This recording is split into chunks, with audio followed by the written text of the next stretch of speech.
मीना कीर्तन सर हरिओम।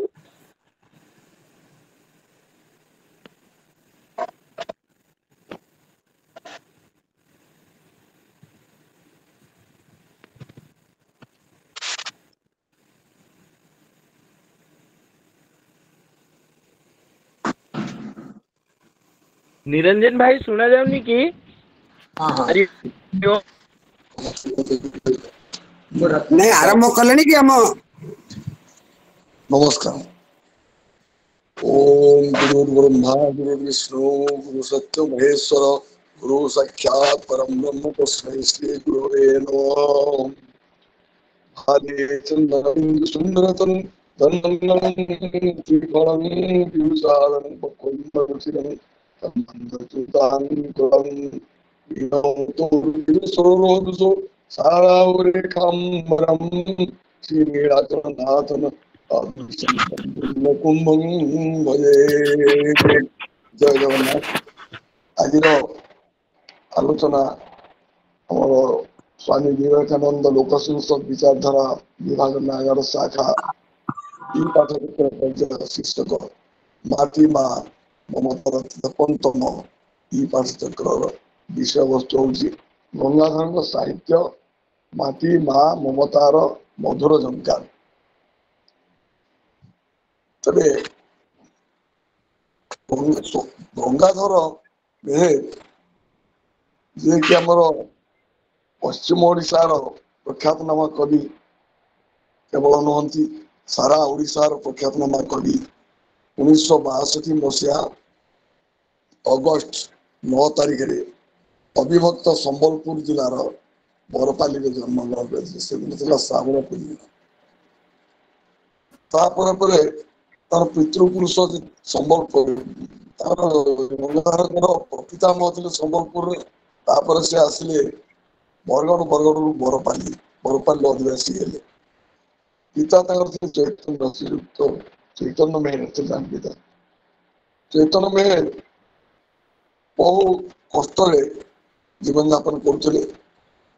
कौलिक वृत्ति थी लुगा बुड़ा तंतुबा जहाँ संबलपुरी भाषा भूलिया भूलिया संप्रदाय कहती भगवान तंती से लुगा बुणी जहाँ से रोजगार करती से बहु दुख दिन से कालातिपात करती। गंगाधर मेहर कर शिक्षा से बाधा प्राप्त होता पिलादिन दारिद्र्य घोर दारिद्र्य हेतु से जिते प्राथमिक स्कूल पढ़ुले से दिन बेले लुगा बुणुले राति शास्त्र पढ़ुले विभिन्न शास्त्र अध्ययन करते। शिक्षागत योग्यता केवल पंचम श्रेणी कि पंचम श्रेणी योग्यता थे शिक्षागत योग्यता सर्टिफिकेट जनकर ज्ञान किसी मापदंड मापकाठी नुहे। से पंचम श्रेणी शिक्षा लाभ करने बहुत अधिक ज्ञान आहरण करने संस्कृत साहित्य अध्ययन करते। कालिदास कुमार संभव अभिज्ञान शाकुंतलम रघुवंश बहुत उत्तर रामचरित ये सब पुस्तक पठन करते व्याकरण भी पठन करते।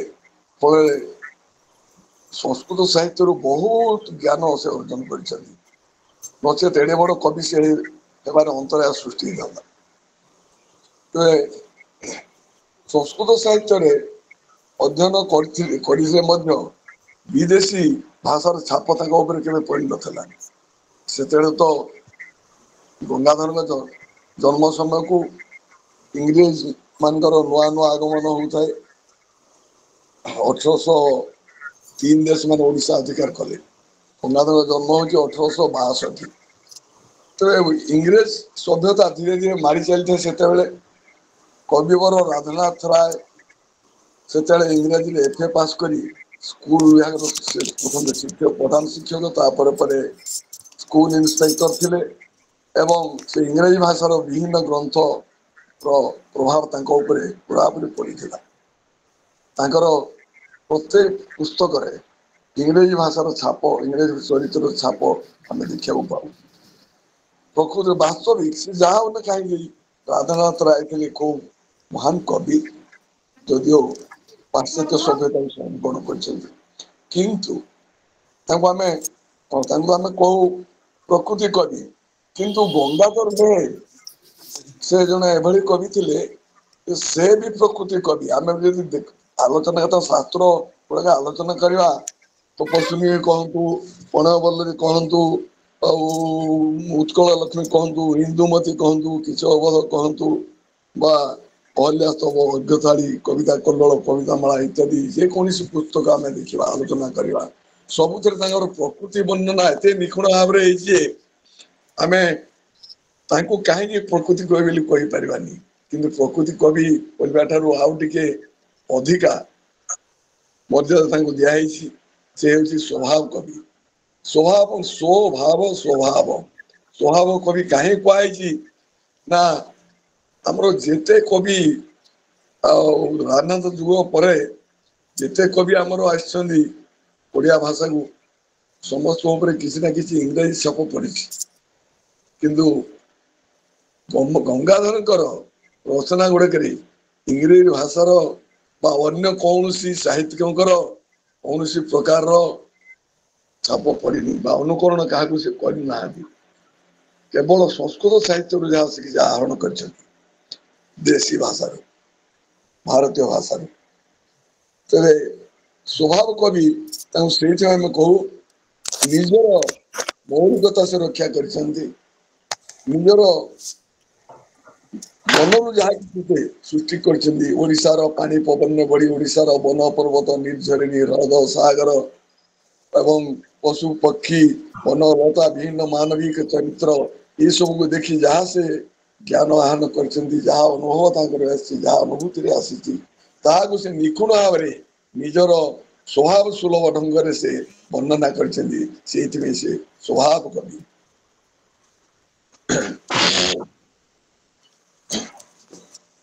ତେବେ ସାହିତ୍ୟ ଗୋଟେ ଏମିତି ସାହିତ୍ୟ ସୃଷ୍ଟି କରିବା ପାଇଁ ସେ ତାଙ୍କର ପ୍ରାକ୍ କାଳରେ ପ୍ରାଥମିକ ସ୍କୁଲରେ ପଢିବା ସମୟରେ ଏତେ ଦୁଃଖ ଦିନ ଭିତରେ ଗତି କରିଛନ୍ତି ଯେ ଜଣେ କେହି କହିପାରିବନି ସେ ଏଡେ ବଡ କବି ହେବେ। ସେଇଥିପାଇଁ ସେ କହିଛନ୍ତି ତାଙ୍କର ତପସ୍ୱିନୀ କାବ୍ୟରେ ସରସ୍ୱତୀଙ୍କ ବନ୍ଦନାରେ, ଦରିଦ୍ରତା ପଙ୍କ ପୂର୍ଣ୍ଣ ମୋ ଜୀବନ ସର, ଜଞ୍ଜାଳ ଜଳଦ ଜଳେ ଆମିଳା ଉଦର, ଶରଦ ଶରଦ ସଦୃଶ ତୋତେ କରି ଦର୍ଶନ, ହୋଇ ଯାଉଅଛି ସେ ତ ସତ ପରସନ୍ନ। ଏଥିରୁ ଆମେ ଜାଣୁ ସେ କେତେ ଦାରିଦ୍ର୍ୟ ଏବଂ କେତେ ଜଞ୍ଜାଳ ମଧ୍ୟରେ ରହି ବାଣୀ ସାଧନା କରିଥିଲେ। ସେ ଯାହା ହଉ ତାପରେ ପରେ ତାଙ୍କୁ କିଛିଟା ଚାକିରି ମିଳିଯାଇଛି। ସେ ସମୟରେ ବରପାଲିର ଜମିଦାର ତାଙ୍କୁ ଅମିନ ଚାକିରିରେ ସେତେବେଳେ 7 ଟଙ୍କାରେ ନିଯୁକ୍ତି ଦେଇଥିଲେ। ସେ 7 ଟଙ୍କାରେ ସେ ଯେନ ତେନ ପ୍ରକାର ଚଳିଗଲେ। ତାପରେ ପରେ ସେଥିରୁ ପ୍ରମୋସନ ପାଇ ସେ ଯେତେବେଳେ ଉତ୍ତର ଜୀବନ ତା ରିଟାୟାରମେଣ୍ଟ ପାଖାପାଖି ସେତେବେଳକୁ ତାଙ୍କୁ 35 ଟଙ୍କା ଦରମା ମିଳୁଥିଲା ମୋହରି ଚାକିରିରୁ ପ୍ରମୋସନ ପାଇ। ତାଙ୍କର ଆଉ ସ୍ୱଚ୍ଛଳତା ଆସିଥିଲା ସେତେବେଳେ। ତେଣୁ ଗଙ୍ଗାଧର, ଯଦି ଆମେ ଗଙ୍ଗାଧର ସାହିତ୍ୟକୁ ଆମେ ପର୍ଯ୍ୟାଲୋଚନା କରିବା, ଏହା ସମ୍ପୂର୍ଣ୍ଣ ରୂପେ ଛନ୍ଦୋମୟ। ଆଧୁନିକ କବିତାର ଢାଞ୍ଚା ବା ଢଙ୍ଗ ଆମେ ସେଠି ଅବଲୋକନ କରିପାରିବାନି ବା ଲକ୍ଷ୍ୟ କରିପାରିବାନି। ସାହିତ୍ୟ ସଙ୍ଗୀତ କଳା ବିହୀନ ସାକ୍ଷାତ ପଶୁ ପୁଚ୍ଛ ବିଷାଣହୀନ। ଆମେ ବିଭିନ୍ନ ପ୍ରକାର ପଶୁଙ୍କୁ ଦେଖୁଛେ, ପଶୁକୁ ଶୋଭା ପାଏ କଣ? ଆମର ମୁଣ୍ଡକୁ ଯେମିତି କେଶ ଶୋଭା ପାଏ, ପଶୁକୁ ଶୋଭା ପାଏ ତାର ଶୃଙ୍ଗ, ତାର ଲାଙ୍ଗୁଳ। ତେଣୁ ଶୃଙ୍ଗ ଏବଂ ଲାଙ୍ଗୁଳ ଯଦି ଆମେ ଗୋଟେ ପଶୁକୁ ବିଚ୍ଛେଦ କରିଦବା, ସେ ଯେଭଳି ଦେଖାଯିବ, ସାହିତ୍ୟରେ ସେମିତି ସଙ୍ଗୀତ କଳା ଛନ୍ଦ ଅଳଙ୍କାର ରୂପକ ଉପମା ଏସବୁ ଯଦି ନଥିବ, ତାହେଲେ ସେ କବିତାଟି ସେମିତି ଆମକୁ ବୋଧ ହବ। ଆମେ ଆଜି ଆଧୁନିକ କବିତା ପାଠ କରୁଛେ, କେତେ ଆଧୁନିକ କବି ବାହାରିଲେ, ଅବଶ୍ୟ ମୋ କଥା କେହି ଦେହକୁ ନେବେନି। ତେବେ ଏ ଆଧୁନିକ କବିତା ଯିଏ ପାଠ କରେ ଅବଶ୍ୟ ସେଥିରେ ମର୍ମ ଅଛି, ସେଥିରେ ସାହିତ୍ୟିକତା ରହିଛି ଏବଂ ଅନେକ ତଥ୍ୟ ବି ରହିଛି। କିନ୍ତୁ ଗୋଟିଏ କଥା ଯେ ଆଧୁନିକ କବିତା ଯିଏ ଥରେ ପଢେ ସେଇ କବିତାକୁ ଆଉ ଥରେ ପୁନର୍ବାର ପଢିବା ପାଇଁ ଇଚ୍ଛା ପ୍ରକାଶ କରେନି। କାହିଁକି? ସେଥିରେ ନଥାଏ ଛନ୍ଦ, ନଥାଏ ମାଧୁର୍ଯ୍ୟ, ନଥାଏ ସାଙ୍ଗୀତିକତା। ତେଣୁ ଆମେ ସେଇଟାକୁ ପଢିବାକୁ ଯେମିତି ଆମର ଭଞ୍ଜ କବିଙ୍କର ଆମେ ପଢୁଛେ କବିତା ତାଙ୍କର ସେଇଥିପାଇଁ କୁହାଯାଇଛି ଭଞ୍ଜ କବିଙ୍କ ଉଦ୍ଦେଶ୍ୟ बोले बोले तुम्भ गीत सभारे पंडित पथे पांथ हृष्ट मना बिले बोले चोषा नृत्य रंगे जोसा नृत्य रंग बोले बिले बोले चोषा अंतपुरे जोसा नृत्य रंगे बारांगना।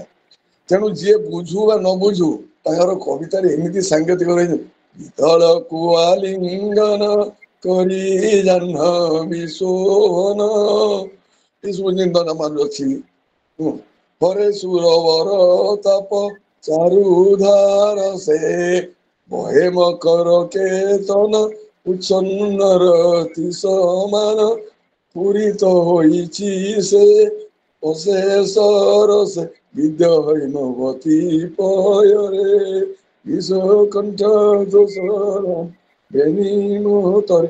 তো এদের ଯୋଉ ସାଙ୍ଗୀତିକତା ରହିଛି କିଏ ବୁଝୁ ବା ନ ବୁଝୁ ବିଲରେ ଚଷା ବୁଲୁଛି, ନୃତ୍ୟାଳୟରେ ନୃତ୍ୟାଙ୍ଗନା ବୋଲୁଛି, ଆଉ ଅନ୍ତଃପୁରରେ ବାରଙ୍ଗନା ବୋଲୁଛି, ଜ୍ଞାନୀ ବୋଲୁଛି, ପଣ୍ଡିତ ବୋଲୁଛି, ଦରିଦ୍ର ବୋଲୁଛି, ମୂର୍ଖ ବୋଲୁଛି, ସମସ୍ତେ ବୋଲୁଛନ୍ତି।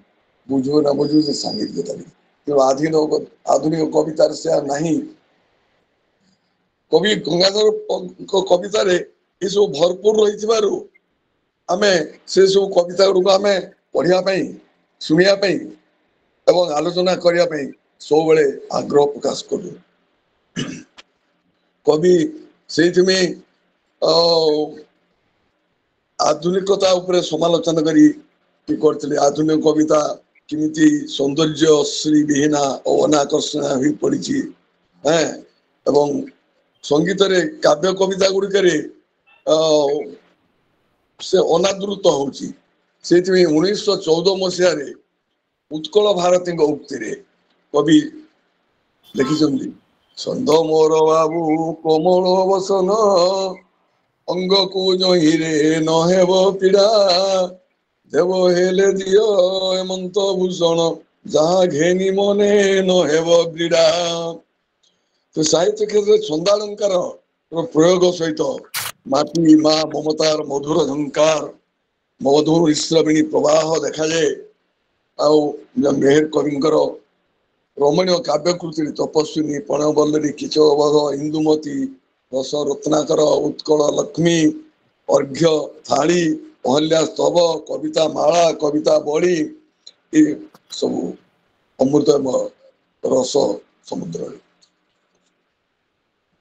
ତ ରୀତି ଯୁଗ କବି ଉପେନ୍ଦ୍ର ଭଞ୍ଜ, କବି ସୂର୍ଯ୍ୟ ବଳଦେବ ରଥ, କବି ସୂର୍ଯ୍ୟ ସଦାନନ୍ଦ ବ୍ରହ୍ମା ଆଉ ଉତ୍କଳ ଘଣ୍ଟ ଯଦୁମଣି ମହାପାତ୍ର, ଅଭିମନ୍ୟୁ ସାମନ୍ତ ସିଂହାର ଏସବୁ କବିଗଣଙ୍କ ସାହିତ୍ୟରେ ମାଧୁର୍ଯ୍ୟ ଭରପୁର ରହିଥିଲା, ପରିପୂର୍ଣ୍ଣ ରହିଥିଲା।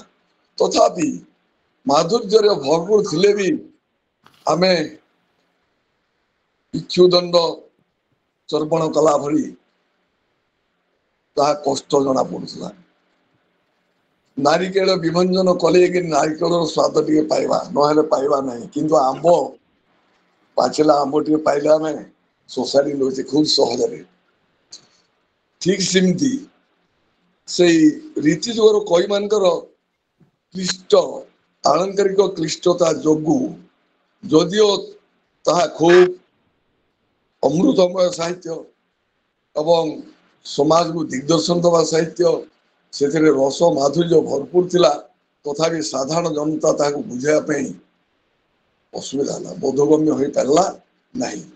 ତେଣୁ ତାପରେ ରୀତି ଯୁଗରେ କବି ମାନେ କଣ କଲେ? ରୀତି ଯୁଗ ପରେ ଆଧୁନିକ ଯୁଗ ଯେତେବେଳେ ଆରମ୍ଭ ହେଇଛି, ରାଧାନାଥ ହୁଅନ୍ତୁ ବା ଗଙ୍ଗାଧର ହୁଅନ୍ତୁ, ନନ୍ଦକିଶୋର ବଳ ହୁଅନ୍ତୁ, ଫକୀର ମୋହନ ସେନାପତି ହୁଅନ୍ତୁ, ଏଇ ସବୁ କବି ମାନେ ସବୁ ଆମର ନୂତନ ପରମ୍ପରା ସେମାନେ ସୃଷ୍ଟି କରିଛନ୍ତି।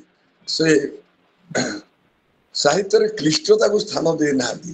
ଯଦିଓ ମଝିରେ ମଝିରେ କିଛି ନା କିଛି ଗୋଟେ ଗୋଟେ ଶବ୍ଦ ନ ବୁଝିବା ଭଳି ଅଛି ଯାହାକି ଆମେ ଅଭିଧାନ ପାଇପାରିବା। କିନ୍ତୁ ଯଦୁମଣିଙ୍କ ଆପଣ ପ୍ରବନ୍ଧ ପୂର୍ଣ୍ଣଚନ୍ଦ୍ର ପଢନ୍ତୁ, ରାଘବ ବିଳାସ ପଢନ୍ତୁ ବା ଉପେନ୍ଦ୍ର ଭଞ୍ଜଙ୍କର ଆପଣ ବୈଦେହୀଶ ବିଳାସ ପଢନ୍ତୁ, ବନ୍ଦେଇ ଦିନ ବାନ୍ଧବ ହରି ଇତ୍ୟାଦି ସବୁ ଯୋଉ ଅଛି ସବୁ କବିତା, ଆପଣ ଜଣେ ନୂତନ ପାଠକ ସେଥିରୁ ବୁଝିପାରିବନି କି ଅଭିଧାନ ଖୋଜିଲେ ମଧ୍ୟ ସେଥିରୁ ଶବ୍ଦ ବାହାରି ପାରିବନି। ତେଣୁ ଆଧୁନିକ ବର୍ତ୍ତମାନ ଆଧୁନିକ ଯୁଗର କବି ମାନଙ୍କର ଲେଖା ସେମିତି କ୍ଲିଷ୍ଟ ନାହିଁ। ସେଥିରେ ଗଙ୍ଗାଧର ମେହେରଙ୍କର କବିତା ସବୁଠୁ ମାଧୁର୍ଯ୍ୟମୟ ହେଇଛି। କାହିଁକି? ସେଥିରେ ତାଙ୍କର ନୂତନ ଭାବନା ଆସି ଓଡ଼ିଶାର ବନ ପର୍ବତ ନଦୀ ହ୍ରଦ ସାଗର ଏବଂ ବ୍ୟକ୍ତି ଚରିତ୍ର ଉପରେ ସେ ବେଶୀ ନାରୀ ଚରିତ୍ର ଉପରେ ସେ ବହୁତ ଦେଇଛନ୍ତି, ଜୋର ଦେଇଛନ୍ତି। ନାରୀ ଚିତ୍ରକୁ ମହନୀୟ କରିବା ପାଇଁ ସେ ପ୍ରାଣପଣେ ଚେଷ୍ଟା କରିଛନ୍ତି, ଯାହାକି ଅନ୍ୟ ସାହିତ୍ୟରେ ଦେଖାଯାଏ ନାହିଁ। ଆଉ ଏହାପରେ ଆଧୁନିକ ଯୁଗର ପ୍ରବର୍ତ୍ତକ ଯୋଉ ଆମର ଏ ଯୋଉ କବିମାନଙ୍କ ପରେ ସେଇଥିପାଇଁ ଗଙ୍ଗାଧରଙ୍କ ସାହିତ୍ୟକୁ ସମସ୍ତ ପାଠକ ମାନେ ଖୁବ ମନ ଭରି ଉପଭୋଗ କରନ୍ତି ଏବଂ ପଢିବାକୁ ମଧ୍ୟ ଆଗ୍ରହ ପ୍ରକାଶ କରନ୍ତି।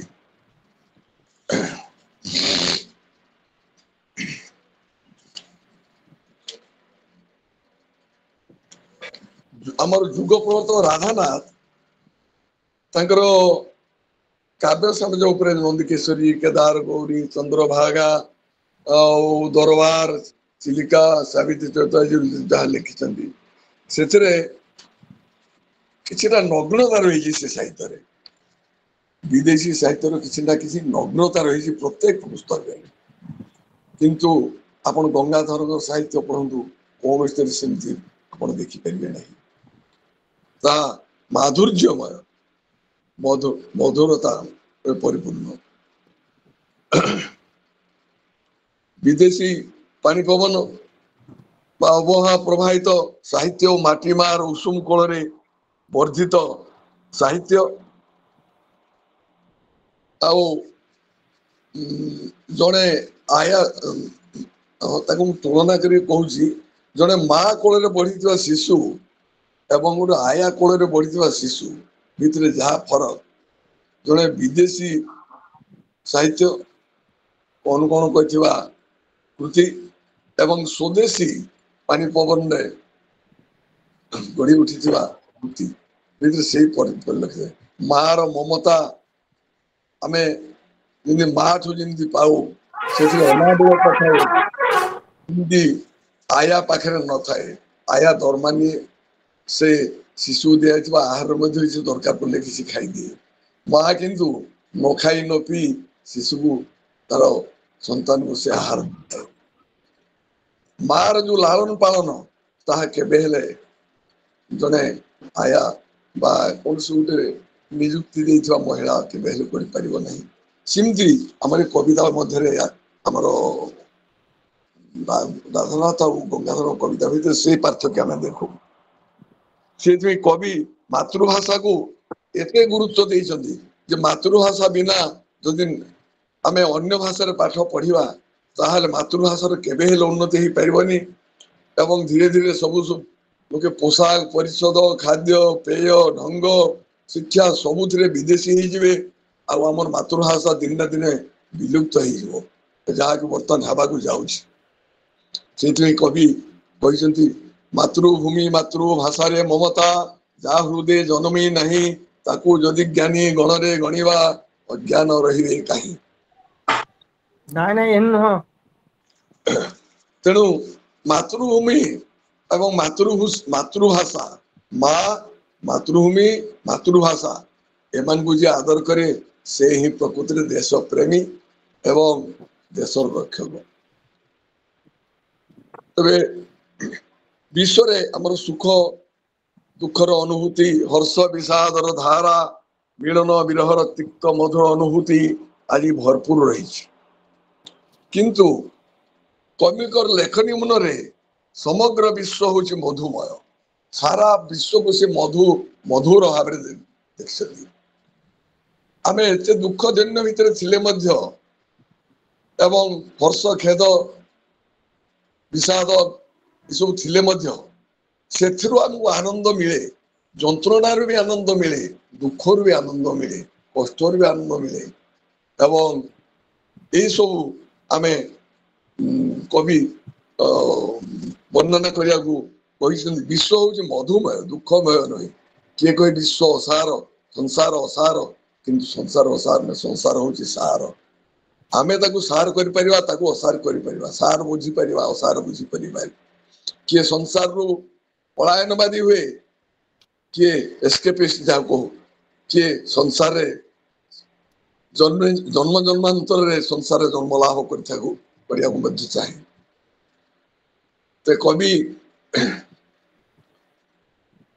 भाषा आमर कवि परिवेश रे तार जो ग्राम चतुपार्श्व सबुज शस्य क्षेत्र घंच अरण्यानी निर्झरिणी हृद तो नथिला महानदी आउ विभिन्न प्रकार वृक्षलता ये सब देखी पक्षींकर काकली ये सब विमुग्ध होती एवं ये सब विमुग्ध होती कवि विश्व देख मधुमय रे जीवन विश्व देख मधुमय मधुर झरण करिब हरण तो पाप मरण भय रे जीवन तो पाप मरण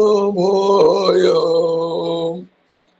जननीर स्नेह धारार प्रणय बुध बंधु सदालाप जनक आदर एक एक झर तोड़ी नेउचंती तापरे जीवन तोड़ी नेउचंती ताप तेणु ये आम जननी ठार जननीर कोलू आम पाऊ कौन स्नेह ममता पाऊ पिता कौन पाऊ आदर एवं रक्षणाबेक्षण पाऊ दारा बा पत्नीर प्रणय पाऊ बुध बंधु ज्ञानी व्यक्ति मान ज्ञानी समाज बंधु वर्णठू सदालाप उत्तम आलाप चरित्र गठन विभिन्न प्रकार उपादान भी पाऊ सत्संग आम कले सत्शिक्षा पाई संगात संजायते गुण सांगरु संगरु ही आम गुण गोस्वामी पाऊ तापरे ये सब गोटे गोटे जाओ जनक जननी बंधुवर्ग ये समस्ते गोटे गोटे मधुर झर युड़ाक एवं ये मधुर झर फल आमर पाप ताप सब दूरीभूत हो कवि कहते विश्व मधुमय दुखमय नुहे यंत्रणामय नुहे ठीक सेमती वर्षशाली अमृतमय कविता रे कवि नव विकसित कुसुमर सुगंध रसमय नूतन कवितार छंद विहंगर काकली अवध शिशुर सरल तरल गान दरोटी कथा नव विकसित पद्मवन सुकुमार शिशुर साहस वदन किपरि अमृतमय अमृतमय आमको बोध हो अमृत रस जो झरी पड़ुची जहिरे विषाद विमर्श कृत्रिमता आदिर कालिमा बिल्कुल लगी न थाए ता वर्णना कैसे नव विकसित फूल गंध नव सरस कविता छंद नव विहंग मधुर तान शिशु सरल तरल गान नव प्रफुल्ल कमल वदन नव प्रफुल्ल कमल कानन नव सुकुमार शिशु आनन ଅମୃତମୟ ଅମୃତରୟ ବସାଇ ଦେଉଛି ଜୀବନ। ତେବେ ଏଥିରୁ ଆମକୁ କେତେ ମାଧୁର୍ଯ୍ୟ ମିଳିଛି ଏବଂ ଏ ସବୁ ନବ ବିକଶିତ ଫୁଲର ଗନ୍ଧ ହଉ, ସେହିପରି ନୂତନ ସରସ ଛନ୍ଦମୟ କବିତା ହଉ, ବିହଙ୍ଗର ମଧୁର ଗାନ, କୋକିଳର କୁହୁତାନ, ଶିଶୁର ଦୋରଟି କଥା, ସରଳ ତରଳ ଗାନ, ଆଉ ପଦ୍ମବନ, ବିକଶିତ ପଦ୍ମବନ, ଭ୍ରମର ଦୁର୍ନୀତ ବିକଶିତ ପଦ୍ମବନ, ଆଉ ନୂତନ ସୁକୁମାର ଶିଶୁର ଗାନ ଆନନ, ଏଇ ସବୁ ଦେଖିଲେ ଆମକୁ ପ୍ରକୃତିରେ ଅମୃତମୟ ଲାଗେନି କି? ଯେଉଁଥିରେ ନଥାଏ କୃତ୍ରିମତା, ଯେଉଁଥିରେ ନଥାଏ ଦ୍ୱେଷ, ଯେଉଁଥିରେ ନଥାଏ ସାଂସାରିକତା ବା ଅନ୍ୟ କିଛି ଉଚିତ ଭାବନା। ଠିକ ସେମିତି ପୁଣି ଅ କବି ତାଙ୍କର ଅମୃତମୟ କବିତା ଲେଖିଛନ୍ତି।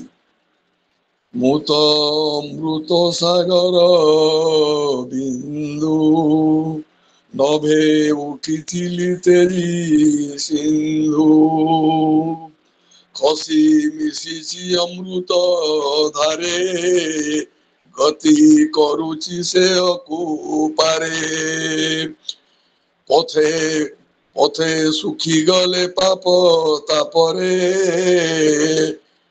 ହୋଇ ଶିଶିର ମିଶିବି ତାପରେ, ଅମୃତମୟ ଅମୃତରୟ ସହିତ ମିଶିବି ସାଗରେ। ଜଳବିନ୍ଦୁଟିଏ, ଆମେ ତ ଜଳଚକ୍ର ପଢିଛେ। ପାଣି ଖେଳେଇ ଦୋଳିରେ ଭାଇ, ପାଣି ଖେଳେଇ ଦୋଳି, ତଳୁ ଉପର ଉପର ତଳ କରେ କେତେ ଠାଣି। ତେବେ ସେମିତି ଆମର ଜଳବିନ୍ଦୁ ଟିକେ କଣ ହଉଛି, ଜଳବିନ୍ଦୁକୁ ଆମେ କହିବା ଅମୃତ ବିନ୍ଦୁ। ଜଳ ହିଁ ଜୀବନ, ଜଳରୁ ହିଁ ବିଶ୍ୱରେ ଜୀବନ ସତ୍ତା ସୃଷ୍ଟି ହେଇଛି। ବିଶ୍ୱ ବ୍ରହ୍ମାଣ୍ଡରେ କେଉଁଠି ଆମେ ଜଳ ଥିବାର ପ୍ରମାଣ ଏପର୍ଯ୍ୟନ୍ତ ସଠିକ ରୂପେ ପାଇନାହିଁ। ଧରିତ୍ରୀକୁ ଛାଡିଦେଲେ, ତେଣୁ ଧରିତ୍ରୀ ମାରେ ଯୋଉ ଜଳ ଅଛି ତାର ସୁରକ୍ଷା କରିବା, ତା ନହେଲେ ଆମେ ବଞ୍ଚିବା ନାହିଁ, ଜଳ ନଥିଲେ ବଞ୍ଚିବା ନାହିଁ। ତେଣୁ ଏଇ ଜଳ ବିନ୍ଦୁଟିଏ, ତାକୁ ଅମୃତ ବିନ୍ଦୁ ବୋଲି କବି ତୁଳନା କରିଛନ୍ତି। ଆଉ ସେ ଜଳବିନ୍ଦୁ କେମିତି ସୃଷ୍ଟି ହେଇଛି, ସୃଷ୍ଟି କୋଉଠୁ ହେଇଛି? ସାଗରରୁ ସୃଷ୍ଟି ହେଇଛି। ସାଗରରେ ପୁଣି ସୂର୍ଯ୍ୟ ରଶ୍ମିରେ ବାଷ୍ପୀଭୂତ ହେଇକିରି ନଭ ଉଠିଥିଲି ତେଜି ସିନ୍ଧୁ, ସିନ୍ଧୁ ବା ସାଗରରୁ ଉତ୍ଥିତ ହେଇ ଆକାଶକୁ ଉଠିଛି। ଆକାଶରେ ଉଠିକି ତାପରେ ପୁଣି କଣ ହେଇଛି, ପୁଣି ମେଘ, ମେଘରୁ ପୁଣି ବର୍ଷା, ବର୍ଷା ହେଇକିରି ପୁଣି ନଦୀ ନାଳରେ ତାପରେ ପ୍ରବାହିତ ହେଇଛି। ନଦୀ ନାଳରେ ପ୍ରବାହିତ ହେଇ ଯେଉଁଠୁ ସେ ସୃଷ୍ଟି ହେଇଥିଲା, ଯେଉଁ ସାଗରରୁ, ସେଇ ସାଗରକୁ ପୁଣି ସେଇ ଅକୁପାରେ ଅର୍ଥାତ ସେ ସାଗରରେ ଗତି କରିଛି। ତଥାପି କବି ଯଦି ପଥରେ ପାପ ତାପରେ ସୁଖୀ, କୌଣସି ପ୍ରକାର ଶୁଖିଗଲା, ଅନେକ ମରୁ ନଦୀ ଥାଏ, ସମୁଦ୍ର ସେ ଭେଟି ପାରେ ନାହିଁ, ସାଗର ସଙ୍ଗମ ତା ପକ୍ଷରେ ଦୁର୍ଲଭ। ମରୁ ନଦୀ ମରୁରେ ହଜିଯାଏ, ତଥାପି ହଜିଗଲେ ବି ସେ ତ ପୁଣି ଆଉ ଥରେ ବାଷ୍ପୀଭୂତ ପୁଣି ମେଘ ହବ ନା, ମେଘ ହେଇକିରି ପୁଣି ଆଉ ଥରେ କୋଉଠି ହେଲେ ସେ ସାଗର ସଙ୍ଗମ ଲଭିବ ନା। ତେଣୁ ଏଇଠି ଖାଲି ଯେ ଜଳବିନ୍ଦୁ ବୋଲି ନୁହେଁ, ଏଠି ଆତ୍ମା ଓ ପରମାତ୍ମାର ମିଳନ ତା ବି ଏଠି ସୂଚିତ ହଉଛି। ଆତ୍ମା ହଉଛି କ୍ଷୁଦ୍ର ସତ୍ତା, ପରମାତ୍ମା ମହତ୍ ସତ୍ତା। ପରମାତ୍ମା ହଉଛନ୍ତି ସେ ଅରୂପ ଅଚିନ୍ତନୀୟ ସର୍ବବ୍ୟାପୀ। ସେ ସେଇ ପରମାତ୍ମାଙ୍କର ଆମେ ହଉଛେ ଗୋଟେ ଗୋଟେ ଅଂଶ। ତେଣୁ ଆମେ ଦିନେ ଜନ୍ମ ଲଭିଛେ, ଦିନେ ଆମର ସେମିତି ମୃତ୍ୟୁ କାଳ ଆସିବ, ଆମର ପ୍ରୟାଣ କାଳ ଆସିବ। ଆମେ ଯେଉଁ ପରମାତ୍ମାରୁ ସୃଷ୍ଟି ହେଇଛେ, ସେଇ ପରମାତ୍ମା ଦେହରେ ପୁଣି ମିଶିଯିବା। ମିଶିଗଲା ସେ ଜୀବାତ୍ମା ପରମାତ୍ମା ଚରଣେ ଯେମିତି ଚନ୍ଦ୍ରଭାଗାରେ କହିଛନ୍ତି। ତେଣୁ କବିଙ୍କର ଏଇଠି ଏ ରଚନାଟି କେଡ଼େ ମହତ୍। ସୁନ୍ଦର ଯେମିତି ମଧୁର ସେମିତି ମହାନ ଭାବ ତତ୍ଵମୟ ସେମିତି।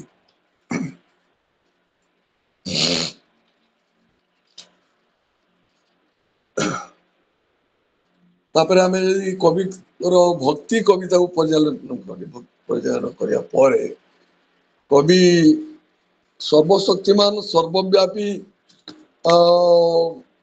ପରମାତ୍ମା ନିକଟରେ ତାଙ୍କର ଆତ୍ମସତ୍ତା ହଜେଇ ଦେଇଛନ୍ତି।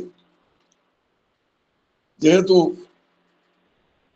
ଆମର ଗୋଟେ ବିଶାଳ ଜଳକୁମ୍ଭ ଅଛି, ସେ ଜଳକୁମ୍ଭରେ ଯେତେ ଲୋକଙ୍କ ଛବି ଦେଖିବେ ସେତେ ଲୋକଙ୍କ ଛବି ଦିଶିବ। ବିଶାଳ ସିନ୍ଧୁ ଆମର ଏଡେ ବଡ ସମୁଦ୍ର, ମହାସମୁଦ୍ର, ସପ୍ତ ସାଗର, ତାକୁ ଆମେ ସବୁବେଳେ କହୁ ସମୁଦ୍ର ସହିତ ତୁଳନା କରି ପ୍ରଭୁଙ୍କୁ କୃପା ସିନ୍ଧୁ ଆଉ କୃପା ସାଗର, ଦୟା ସାଗର ଏମିତି ଆମେ କହୁ। କିନ୍ତୁ କବି ସେଥିରେ ଏକମତ ନୁହେଁ। ଆମେ କିପରି ଈଶ୍ୱରଙ୍କୁ ଆମେ କୃପା ସିନ୍ଧୁ କହିପାରିବା? କେଉଁ ଦୃଷ୍ଟିରୁ କୃପା ସିନ୍ଧୁ କହିପାରିବା? ସିନ୍ଧୁ ତ ହଉଛି ତାଙ୍କର କରୁଣାର ଗୋଟେ ବିନ୍ଦୁ ନା, ବିନ୍ଦୁ ବା ଅଣୁ ଭଳିଆ। ଏଡେ ବ୍ୟାପକ ଈଶ୍ୱର ତ ସର୍ବବ୍ୟାପୀ, ବ୍ୟାପକ କହିଲେ ତ ଭୁଲ ହବ, ସର୍ବବ୍ୟାପୀ ଈଶ୍ୱରଙ୍କ ଆକାର କେଡେ, ସମୟ, ଜନ୍ମ, ମୃତ୍ୟୁ ଏସବୁ ତ ଆମେ କିଛି ଜାଣିନେ କି ଆମେ କହିପାରିବାନି, ତାହା ଅବର୍ଣ୍ଣନୀୟ। ତେଣୁ ଏ ସାଗରର ବିନ୍ଦୁ, ସାଗର ଗୋଟେ ତାଙ୍କ କୃପାର ଗୋଟେ ବିନ୍ଦୁ ବି ନୁହେଁ, ଆହୁରି ଛୋଟ ହବ, ଅଣୁ ବି ହେବ। ତେଣୁ କବି ତାଙ୍କୁ କହିଛନ୍ତି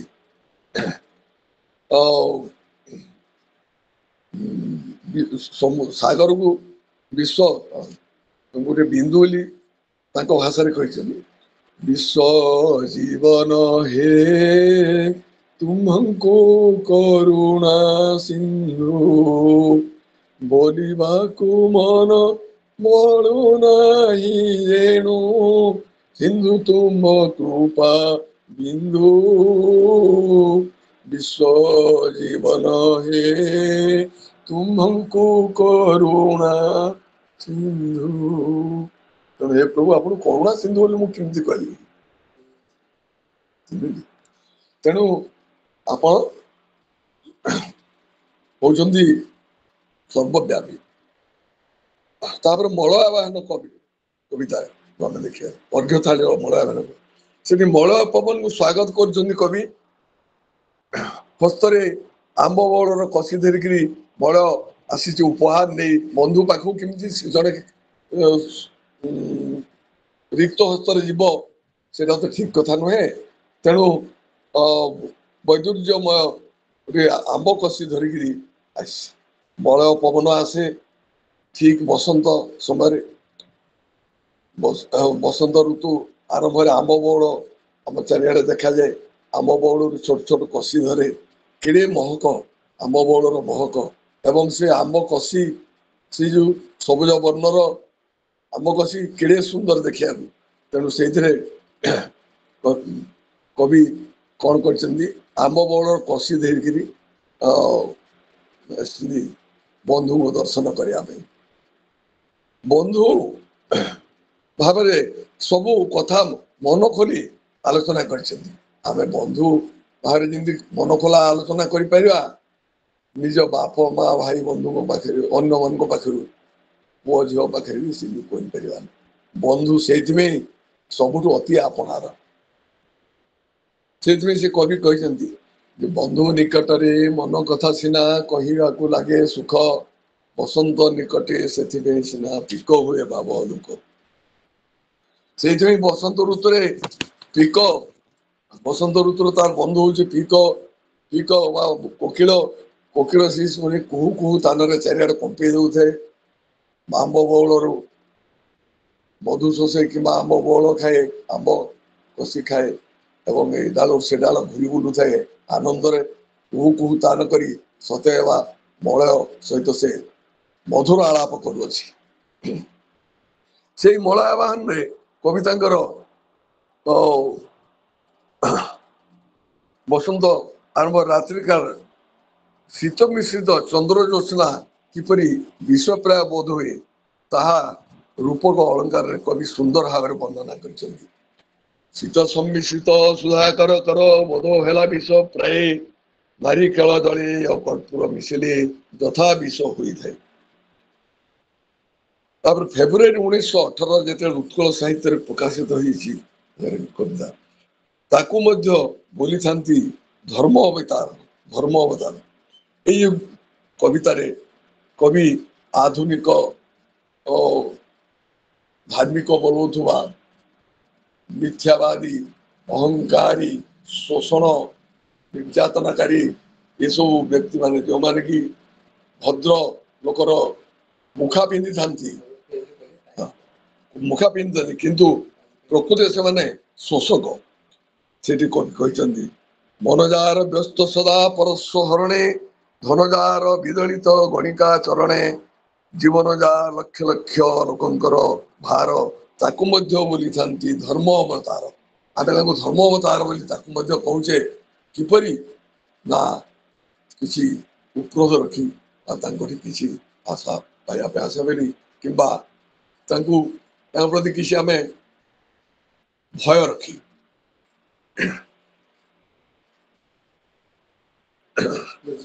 तेरे गोटे तपस्विनी रे आश्रम रे सीता वाल्मीकि आश्रम रे अछंती निर्वासिता सीता सेठी प्रभात समय उपगत हेची प्रभात समय रे किपरि तांको उषा देवी आसी उत्थान करछन सेठी कवि जो वर्णना करछन ता खूब अत्यंत माधुर्यमय मंगले अइला उषा चरा जीव तृषा जानकी हृदय तृषा हृदय बही करहार मुक्ता धरी उपहार सतींग बासवार प्रांगणे रही कलकंठ कंठे कहिला दर्शन दियो सती राति पाइला से सती सीता को निदर उठा पे उषा माता उषा देवी उषा को नायिका सहित तुलना से कौन शून्य हस्त आसवे जमी आम हाँ किसी उपहार नहीं जाऊे तार दर्शन कला से कर पल्ले निहार रूपक मुक्ता से धरी सती सीता को दर्शन करी उत्थान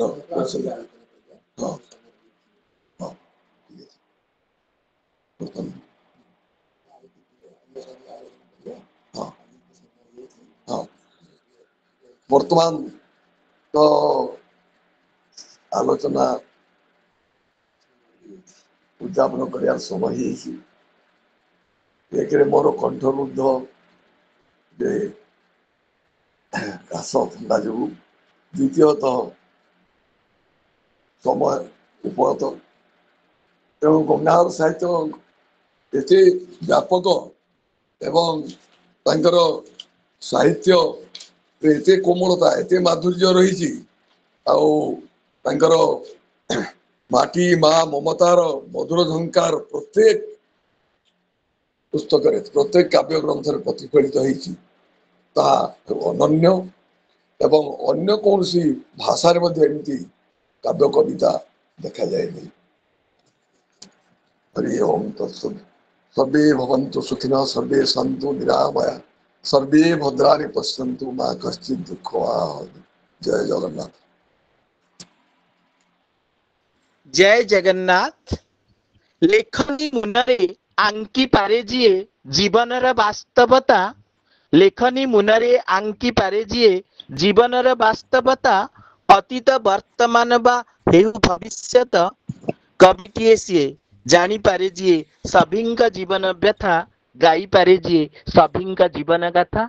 धन्यवाद महोदय, अति सुंदर आपका ये वक्तव्य निश्चित रूप से समस्तंक हृदय को स्पर्श करिथिबो। आउ आज तो समय ही गलानी ଚାରୋଟି ଅକ୍ଷରେ ନାମଟି ତାହାର ଧନ୍ୟବାଦ ହୋଇଥାଏ। ନଦେଲେ ବି ଲାଗେ ଦେଇଛି କାହାକୁ, ନଦେଲେ ବି ଲାଗେ ଦେଇଛି କାହାକୁ, ମନରେ ଖୁସି ଥାଏ।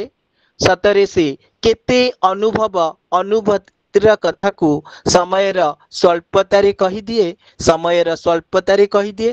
ଏଭଳି ଧନ୍ୟବାଦ ଅର୍ପଣ ପାଇଁ ମୁଁ ଏବେ ଅନୁରୋଧ କରିବି ଆମର ଉପସ୍ଥିତ ଥିବା, ଆମ ଗହଣରେ ଉପସ୍ଥିତ ଥିବା ଭାଇ ନିରଞ୍ଜନ ନାୟକ ମହୋଦୟଙ୍କୁ। ହରିଓମ।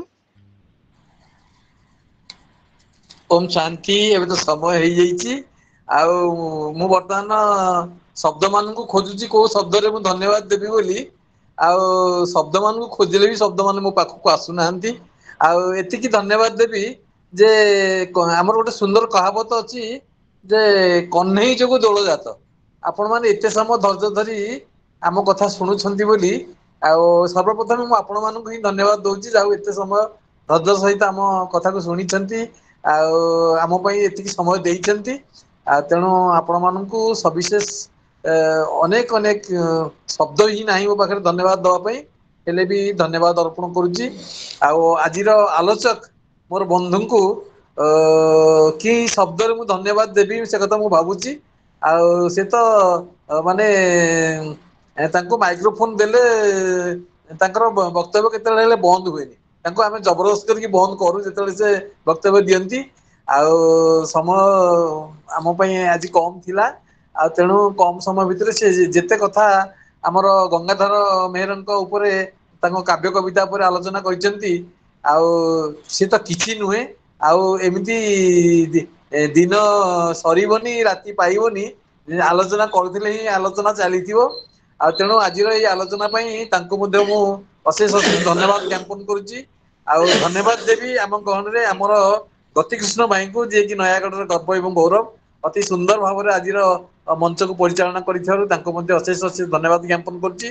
ଆଉ ଧନ୍ୟବାଦ ଦେବି ଆମ ଗଣରେ ଆମର ଯିଏ ପୌରୋହିତ୍ୟ କରିଥିଲେ ଆମର ସଭାପତି ମହୋଦୟଙ୍କୁ ମଧ୍ୟ ଅଶେଷ ଅଶେଷ ଧନ୍ୟବାଦ ଜ୍ଞାପନ କରୁଛି। ଆଜିର ଏଇ ସୁନ୍ଦର କାର୍ଯ୍ୟକ୍ରମକୁ ସୁନ୍ଦର ଭାବରେ ପୌରୋହିତ୍ୟ କରିଛନ୍ତି।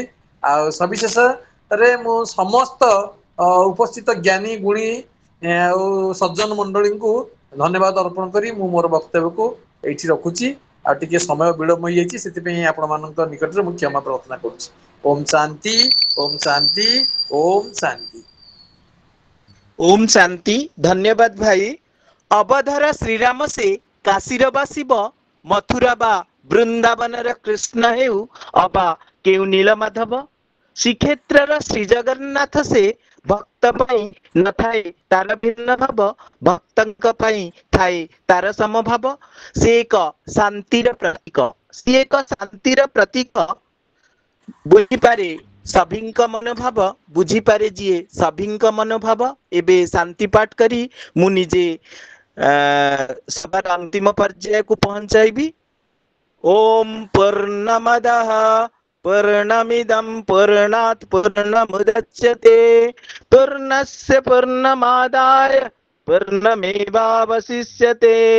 ଓମ୍ ସ୍ୱସ୍ତି ପ୍ରଜାଭ୍ୟଃ परिपालयन्तं न्यायेन मार्गेण महीं महिषः, गोब्राह्मणेभ्यः शुभमस्तु नित्यं, लोकाः समस्तः सुखिनो भवन्तु, लोकाः समस्तः सुखिनो भवन्तु।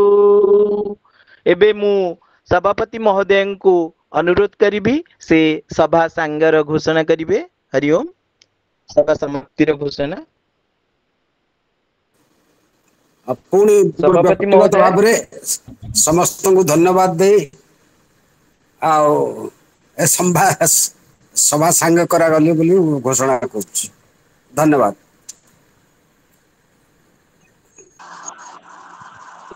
ଆଉ ନିରଞ୍ଜନ ଭାଇ, ଆଉ କଣ ଗୋଟେ ସାଙ୍ଗଠନିକ ହଁ, ଟିକେ ସାଙ୍ଗଠନିକ ବିଷୟ ଟିକେ ଆଲୋଚନା କରିବା ଯେ ଆମେ ଏଇ ମାସରେ ଯେମିତି ହେଲେ ଆମର ଉଦ୍ବୋଧନୀ କାର୍ଯ୍ୟକ୍ରମଟିକୁ ସମାପ୍ତ କରିବାର ନିହାତି ଆବଶ୍ୟକତା ରହିଛି।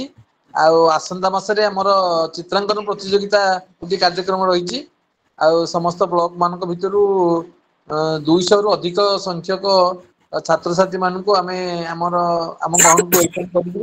से सब कार्यक्रम करिया पई सब रहिछि बाकी रहिछि आ तेणु आमे परवर्ती समय आमे गोटे छोटिया मीटिंग डाकिथि आमे से कार्यक्रम केमती सुंदर भाव में परिचालना करबा से संबंध में आमे आलोचना करबा आ एबे तो आज समय हो जाइछि आ आज पई कार्यक्रम को आमे एठी रखिबा आ मु अनुरोध करिवि आम गहन में उपस्थित अछि हमर जने बड़ भाई शंकरषण भाई और तांको दुई शब्द मिठा कथा सुनिए तापर आम गहन में उपस्थित अछि हमर नयागढ़ गर्व एवं गौरव हमर डॉक्टर जगमोहन अछंती से हमर सान भाई आउ तांको दुई शब्द आमे सुनिबा तापर आज कार्यक्रम को आमे एठी रखिबा।